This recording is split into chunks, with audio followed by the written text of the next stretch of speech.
Gogoratzen duzue, ze psikosiak sortu zitzaizkigun pandemia garaian? Hasieran komuneko papera pilatu genuen. Gero bizkotxoak eta ogia egiteko legamia agortu zen. Eta tresna elektronikoak. Mikrochip guziak seko agortu arte. Kutsadura ere jaitsi zen nabarmen. Karbono dioxidoaren isuriak esate baterako 17% murriztu ziren iazko apirilean. Une batez gelditu zen gure kontsumo eroa eta naturari arnas hartzeko aukera txiki bat eman genion. Baina amets moduko bat izan zen besterik ez.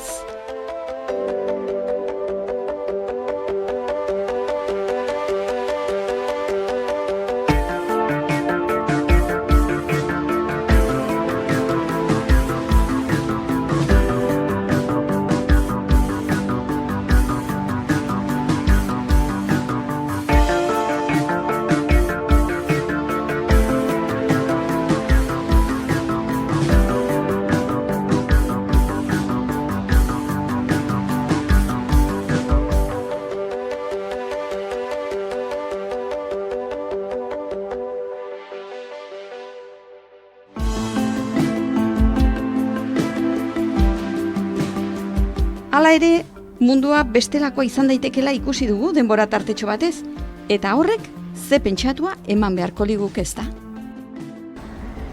Bueno, hemen gaude Lorea Floresekin, Greenpeaceko Nafarroako arduraduna zara. Eta konta iguzu, oso urte berezia izan da, orain bizitzen ari garena eta ingurumenarekin lotuta nik galdetu nahi nizun hasteko. Bioanistasunaren galera eta birusaren sorrerari buruz galdetu nahi nizun. Orain espezie asko eta asko desagertze bidean daude, milioi bat gutxi gora bera, eta hitz egiten dute batzuk 6. suntxiketa masiboari buruz. Naturan ere berez gertatzen dira halako suntxiketak edo espezie desagerpenak, baina ez horren azkar. Orain natura baino 1000 aldiz azkarrago bagoaz suntxitzen, eza, natura. Eta hori lotua dago beraz koronavirus honen sorrerarekin. Lehendabiziko gauza ez kokatu behar dugu erranez koronavirusa eritasun zoonotikoa dela. Hau da, animalietan zegoen eritasun batek salto egin duela gizakira, ez? Seguraski koronavirusak urteak daramatza naturan, gertatu dena orain da animalietatik gizakira salto egin duela. Eta zergatik gertatzen da, ez? Edo zientziak zergatik dio gero eta arrisku gehiago dugula hau gertatzeko, ez? Gauza da, zuk diozun bezala biodibertsitatea suntsitzen ari gara, habitat naturaletan gero eta gehiago sartzen ari gara, ez, deforestazioaren bidez eta bar, eta horrek ugaritzen ditu animali edo patogeno hauekiko kontaktua. Eta beraz, olako animalietatik gizakira salto egiteko arriskua handitzen du, ez? Eta bai, 6. suntxiketa masiboari dagokiola, IPBES-ak, ez, nazioarteko biodibertsitatearen panelak errandu eragin nagusia giza aktibitatea dela, ez? Arrisku edo inpaktua handiena da landa eremuaren erabileraren aldaketa, ez? Nola basoak ziren lekuan hauek deforestatzen ditugun eta nekazal lurrak ezartzen diren, batez ere soja eta holakoak sortzeko, ez? Animaliak elikatzeko, piensoak sortzeko. Eta horrekin batera espezie inbaditzaileak, aldaketa klimatikoa bera, ez? Eta holako inpakto pila batek, ez? Eragiten ari dutena da inoiz ikusi ez dugu biodibertsitatearen suntxiketa masibo bat.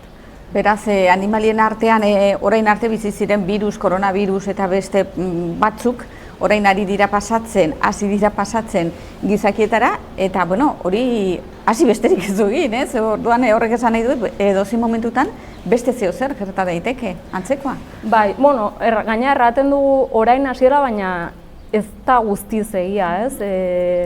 IESA, Ebola eta antzerako lehenagotik ezagutzen ditugun eritasunak ere bat dira. Horiek ere zoonotikoak dira. Eta gertatzen da, arazoa da gaur egun, ez? Hori gure Fernando Valladaresek erraten zuen, ez? Gure bakunarekin amaitzen ari gara, ez? Biodibertsitatearekin amaitzen ari gara. Eta beraz, erraxago gerta daiteke salto hauek ematea. era berean ere mundu globalizatu batean bizi gara, ez? Mugikortasuna gero eta handiagoa denean, ez? Beraz, olako gauza bat Txinan gertatzen da, baina mugitzen garen guztiarekin agitzerrez iristen da munduko leku guztietara. Beraz, bai, erran genezake, hau gero eta maizago gertatzeko arrisku gehiago ditugula.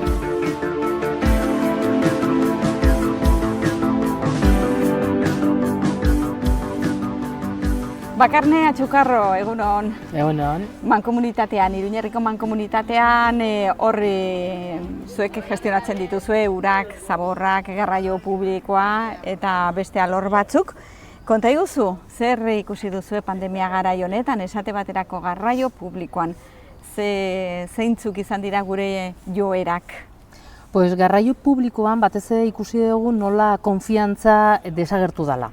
Hoi izan du da okerrena, ez? Bueno, kontuan hartu behar dugu iazko martxoan guztiok etxian geratu ginela, eta bueno, pues, leku guztiak itxita egon ziala, orduan jendeak beharrik etzun etxetik ateratzeko premiarik etzun. Horregatik, autobusik etzun hartzen. 180 jeitze izan erabilera. Eta, geho berreskuratzeko ez da bat ere erraxa izango. Batez ere, konfiantzarik ez dagolako. Guk esan dugu, behin eta berriro, nola Europako ikerketa batzutan agertzen dela kutsatzeko arriskurik ez dagola autobusian, dago binon kalian dagon bezala, edo beste jarduereta batzutan dagon bezala, ez bakarrikan autobusian egoteagatik. Binon ala eta guztiz ere, jendeak konfiantzarik ez daka. Horregatik, beste neurri batzuk ere hartu ditugu, garbiketa adibidez indartu dugu, eta maiztasuna ere handitu dugu. Geho jarri ditugu lehiatiletan QR kodigo batzuk, hortan ikusten da ze neurri hartzen nahi gean eta nola egiten nahi gean, eta app bat sortu dugu berria, eta hor ikusten da ze nolako jendia etorriko dan urrengo autobusian, bakoitza hartzeko erabakia, eta nahi baldin badu esperuan izan pixka gehiago, esperuan izan dadila, edo bestela igotzeko urrengo autobusian. Hala eta guztiz ere, nekez gabiltza konfiantza hori lortzeko eta jendia berriro bueltatzeko autobusera. Zeren ohitua aldatu da, hori da okerrena. Alde batetikan gauza hona da, zen jendia oinez juten da leku askotara, eta bizikletaz ere, eta hoi oso ona da, okerrena da autua hartzen dutenian.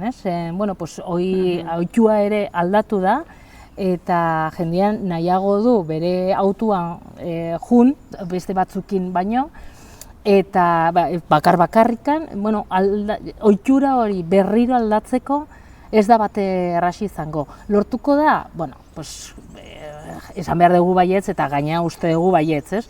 Binon hori izango da oso lan zaila. Zen ikusi dugu beste urte batzutan ere jeitsiera izatian nola berriro berreskuratzia oso zaila dela eta motel juten dela. Orduan, hemendik urte batzutara agian berreskuratuko dugu lehen geneukan zifra horiek, eta horretan gabiltza bain, laniken, lortzen dugun. Eta hor, azkar ibili behar izan zenuten, ezta, autobusak ere egokitzeko, egoera berrira, esate baterako egun batetik bestera, manparak jarri behar izan zenituzten, ordaintzeko beste sistema batzuk, eta, gel hidroalkoholiko eta hori guztia, baina, batez ere, manparak ongi daude, eta imaginatzen dugu gelditzeko iritsiko zirela, horiek ere besteak beste, garbitasuna eta segurtasun kontuengatik, ez da? Claro, gauza batzuk eratuko die, onak dialako, eta bai, ibili ginean, oso presakata eta hoi, ez bakarrikan jartzen, baizik eta komunikatzeko orduan ere, gauza pila bat zeuden komunikatzeko, eta gainea, eske aldatzen zian, ziztu bizian, ez? Lurraren erabileraz hitz egin duzu, eta ikaragarria da, ez da, gure begiekin ikusten ari garena, orain zenolako makroetxaldeak eta sortzen ari diren, hemen Nafarroan bertan Kaparroson hortxe behitegi ikaragarria, bai edo dieta enpresak jarri zuena, 5.000 buru teorian gehiago praktikan, ezta, eta handitu nahi dute, gainera orain, baimenak lortu dituzte, hori egiteko Nobiarka sensorian ere ireki nahi dute beste behitegi erraldoi bat, 23.000 buruz ari dira horretan, duela gutxizuek egin zenuten horrekintza bat hori salatzeko, eta hori gainera joera da, ezta, makro etxaldeak bai abeltzaintza eta baita nekazaritzan ere, gero eta lur gehiago pilatu gauza batzuk landatzeko, ezta?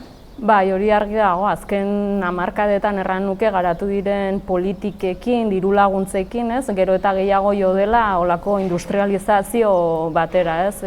Administraziotik, instituzioetatik hobetsi da olako eredu bat, eta, claro, orain denboraren poderioz ikusi da nola sistema horrek izugarrizko eraginak dituen bai ingurumenarentzat, baina baita lan kalitatearentzat ere, ze ikusi nola gero eta holako ustiategi edo handiagoak dauden, baina era berean lanpostu pila bat suntsitzen ari direla. Eta bueno, orain badirudi Europatik behintzat saiatzen ari direla egoerari buelta emateko, ez, eta hor badira holako estrategia batzuk erraten dutenak, ez, baratzetik sardeskada edo from farm to fork, hori da. Baina Espainiar estatuan kontrakoarekin jarraitzen dugula dirudi, ze egunero badira batez ere zerriendako olako ustiategien baimen eskaerak, ez? Eta Nafarroa ez da salbu. Hor dugu Kaparrosokoa, eta egia da sortu den zalapartaren ondorioz Nafar gobernuak moratoria bat ezarri diola behien olako aztegiei, baina ez bertze animali, ez zerri, ez hegaztien ustiategi, ez? Eta zerrien aztegien eskaerak ia egunero iristen dira. Orduan, kezkagarria da bai, oneri ez atera biderik ematea.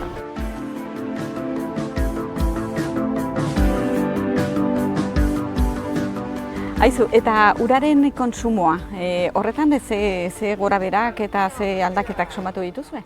Pues, nahiko bitxi izan du da, kontsumoa ez da jitxi, zen azken finean guztiok egunden etxian, agian lanian ez, binon etxian bai, eta lanian beste batzuk ere bai, binon,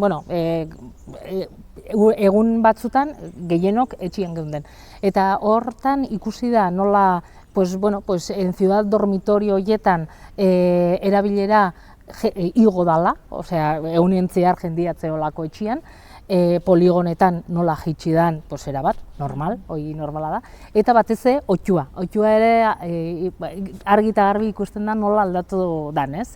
Leno bat zeuden piko batzuk, adibidez, goizeko, 8 goizeko, 7, dutxatzeko orduatzalako, ez? Oain jonden urtean, mantendu zen erabilera goiz osoan zehar, jendia dutxatzen zen goiz osoan zehar, edo sukaldatzen zuten, edo ezen dutxatzen.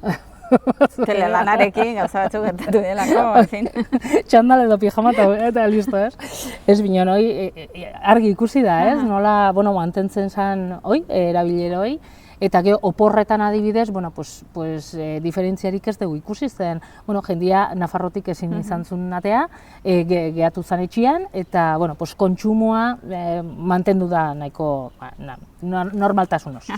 Hori beraz, uraren kontsumoari dagokionez. Aizu, eta kutsadurari buruz hitz egin nahi nuen zurekin ere bai, hemen, hilabete batzuetan egon gara etxean sartuta, gero ja hasi gara ateratzen poliki-poliki, aktibitate industriala, komertziala eta jaitsi egin da ikaragarri, inoiz baino gehiago, eta hori somatu du, kutsaduran, ez da, gutxiago zikindu dugu hilabete horietan. Nola baloratzen duzue hori Greenpeaceetik? Egia da batez ere etxeratze agindua martxan jarri zenean hor sekulako hobekuntza nabaritu zela kutsadurari zegokiola, ez? Hiri handienetan eta Madrid, Bartzelona kasu 70%rainoko jaitsiera bat lortu zen, ez? Eta hori bereziki negutegi efektuko gasen isurketak haunitz murriztu zirelako, gero gauza da behin etxeratze agindua bukatuta eta pixka gure aktibitate normala ez dut erranen, baina bueno, aurreko aktibitate normaltxeago berreskuratzen ari garen heinean, berriz ere denak gure auto pribatuarekin goazela leku guztietara, eta bueno, azkenean ikusi da nola berriz ere gora doan emisio guzti hauek, ez? Eta gure balorazioa hontik zer da, ez? Ikusi dela nola gizartearen edo osasun arriskuan dagoenean, badela gaitasuna erabaki ausartak hartzeko eta eragin handiak sortu ditzazkeenak, ez? Hilabete batzuetan lortu genuen hori 100% murrizketa bat dela suposatzen dena urtero 2050 urtera arte gure Europak markatzen dituen helburuak, ez, murrizketei dagokiela lortzeko. Gertatzen dena aldaketa hau momentukoa izan dela, ez? Eta ez dituela eragin eraldaketa sakonak. Eta eraldaketa sakon horiek gertatzeko politika guztiak eta ez baditugu martxan jartzen, ez du ezertarako balioko, ez? Gauza puntual bat izan da, ongi egondu da, ongi nahi dut erran isurketei dagokiola, ez egoerarengatik. Baina, klaro, berriz ere lehen gora goaz eta atmosferan pilatutako karbono dioksido kopurua ere gorantz jarraitzen du. Ez dugu egoera rebertitzea lortu, ez, errateko moduan, orduan hori, aldaketa sakonak eta denbora luzegokoak behar ditugu. Aizu eta hondakinak, zer horretan bai somatuko zenuten gorabehera handiak, ez? Bueno, gorabehera eta egoeraren islada somatu dugu, zen adibidez, hondakin batzuk handitu die, adibidez, poda edo zuhaitza eta hori, tamaina handiko hondakinak, arropa. Hau da, altzariak. Altzariak, claro. Altzari zarraken du, berria jartzeko. Claro, horrek esan nahi du, jendia txukundu dula bere etxia, garbiketa egin dula, eta lorategia ere, nola txukundu duten, bere etxian egoteko alik eta oberen, normala. Arropa gehiago eta zapata zar gehiago ere bai, bildu duzue? Bai, claro. Zen garbiketa egin ditu guztiok etxian, eta hori ikusi dugu. Gero, ontziak ere nola igo duten, normal, zen, garagardua ezin genuen tabernan hartu, bino nagian etxien bai, ez? Eta teledaia egingo dugu, eta venga, kaina bat hartuko dugu, venga, Zortzietan atera lehiora txalo itera, eta gero, hoi ikusi da ere, bai. Beira nola jaitsi dan ere ikusi dugu, zen tabernak itxitatze duen, orduan, ja bilketa hori ez da egin, eta normala da, jaistia, ez? Gai organikoa ere igo dala, hoi ikusi dugu, eta birziklapena igo dala. Agian, bilketa jaitsi da pixkat, bino birziklapena igo da. Hasi que jendia oso ondo egin du bere lana, eta etxian oso ondo bereiztu dan dana, eta horri esker, berreskuratzea posible izan du da guretzako. Beraz, kontzientzia mendio ambiental hori sustatu da, pixka batean? Bai, nik uste baietz. Zen, daramagu luzaruan matrak ematen, eta eske ezinezkoa zen lehen egiten genuna. Orduan, aldatu behar zen, eta jendea ikusi du. Hoberena dela guztiontzako gaina. Eta ohitua hori ere aldatu da. Hoi ere geratuko da, hasi que pandemiak gauza txar batzuk ekarritu, bino beste batzuk onak dianak ekarritu eta gaina geratuko die, hasi que gaitz erdi.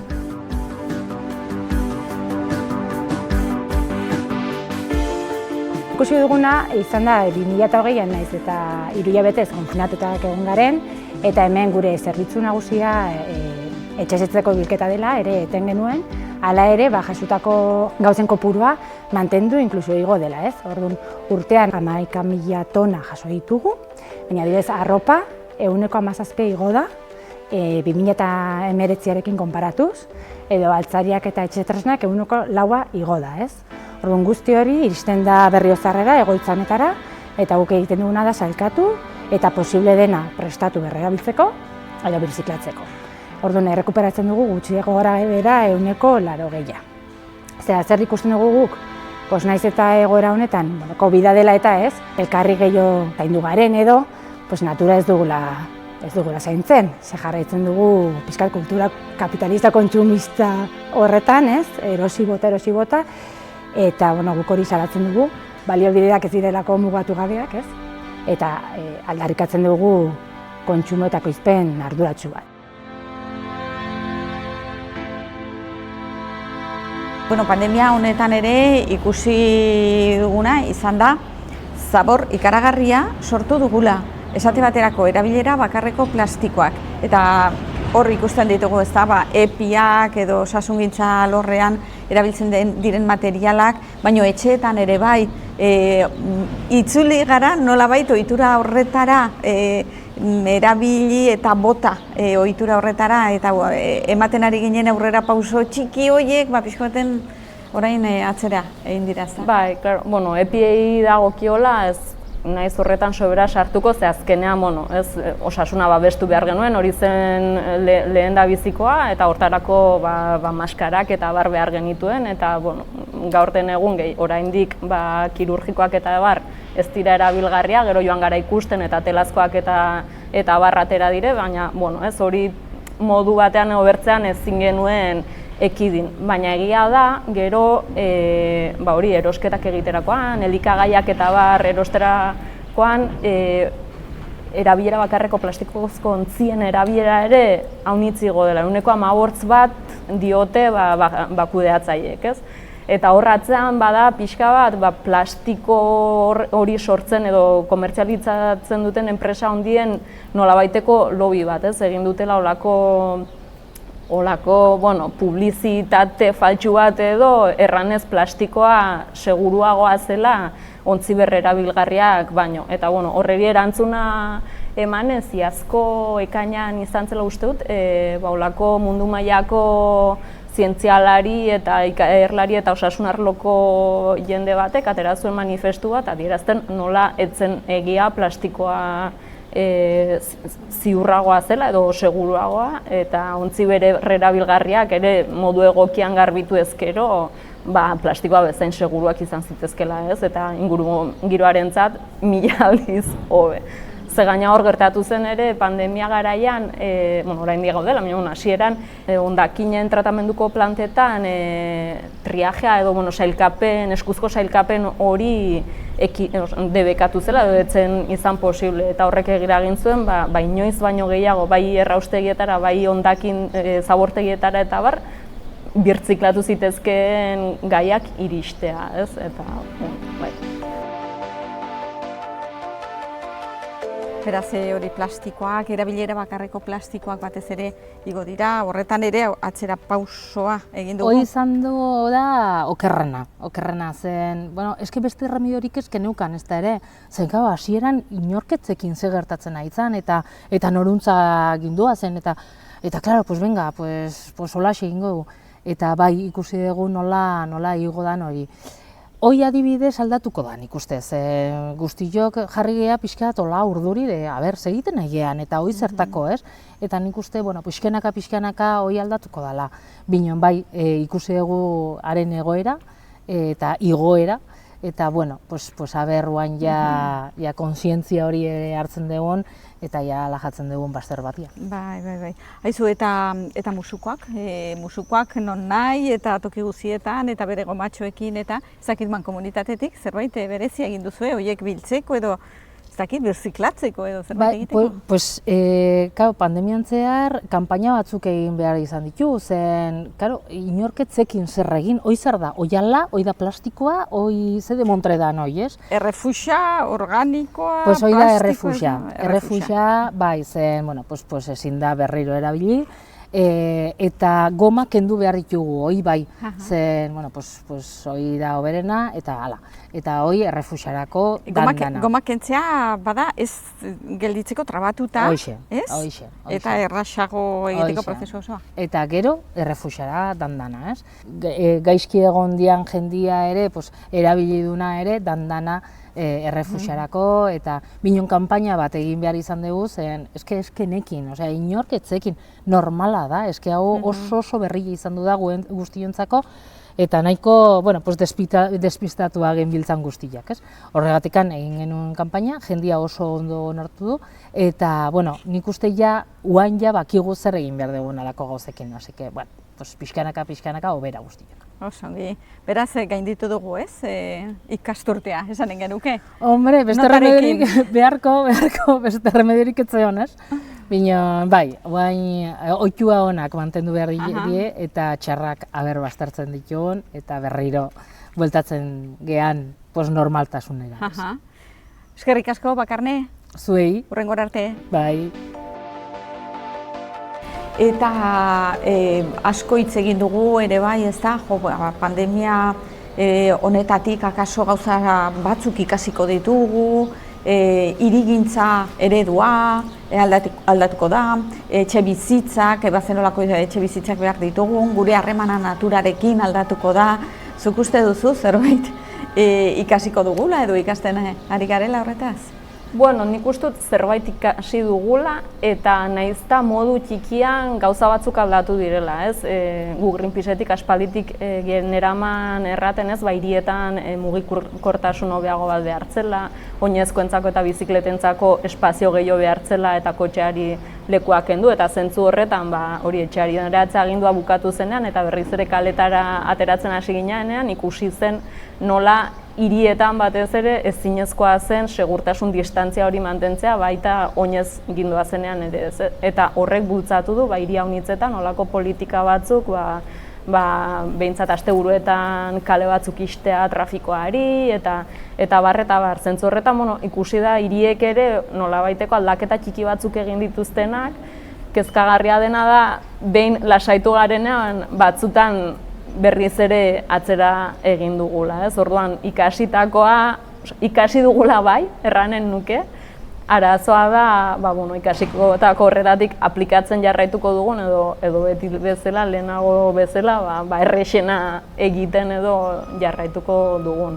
Dena dela gizartea aldatu dela nik uste dut argi dagoela, jendeak hori gero eta gehiago jotzen du bertzea aisialdi mota batera, ez? Alde batetik ere ez bolada batean ez delako egon bertze aukerari, baina jendea gero eta gehiago jotzen du naturara eta nik uste dut balioko duela jabetzeko ze garrantzia duen daukagun hori bestea. Eta oro har kontzientzian ere zabaldu da ideia hori, ez? Zaintzen ez badugu natura, begira ze gauzak gerta daitezkeen, ze ahulak garen azken finean, ez? Bai, nire ustez pandemia honek erakutsi duen gauza positiboenetariko da gizarteak ze ahalmena duen kolektiboki antolatu eta irtenbideak emateko, ez?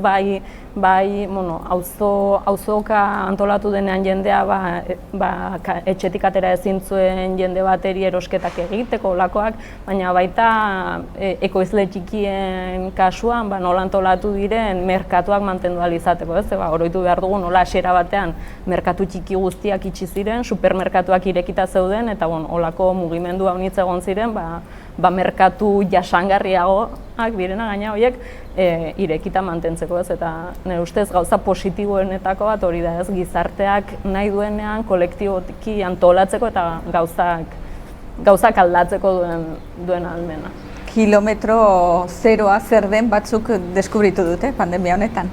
Nik uste dut gauza haunitz ikasi ditugula, gizarte hobeago bat sortzeko eta jasangarriago bat zer behar dugun ikusi dugu, orain ea horretara benetan jartzen garen edo lehenagoko moduan jarraitzen dugu. Bai, haizu eta bukatzeko, ze irudi bitxiak, ez? Konfinamendukoak, horatzen animaliak kaleetan, hirietan, gure auzoetan eta haiek aluzinatuta egonen ziren, ez? Animaliak ere, non sartu dira gizakiak, guazen hirira. Nik uste dut horrek adierazten duela ere berez naturak ze gaitasuna duen erregulatzeko eta errekuperatzeko, ez? Eta pixkat utzi ezkero ze gai den egoerari buelta emateko. Arazoa da gaur egun hori olako presioa sartzen ari garela ekosistema guztietan, espezie guztien gain tarte txikia uzten diogula naturari hori bere burua regulatzeko. Orduan, hortik ere ikasi beharko genuke agian pixkat, ez? Tarte bat utzi, planetak berak berriz ere oreka bilatu dezan. Bikain. Horixe izan da, Lorea Flores benetan eskerrik asko gurekin izateagatik eta ongi segi. Ni esker zure ere.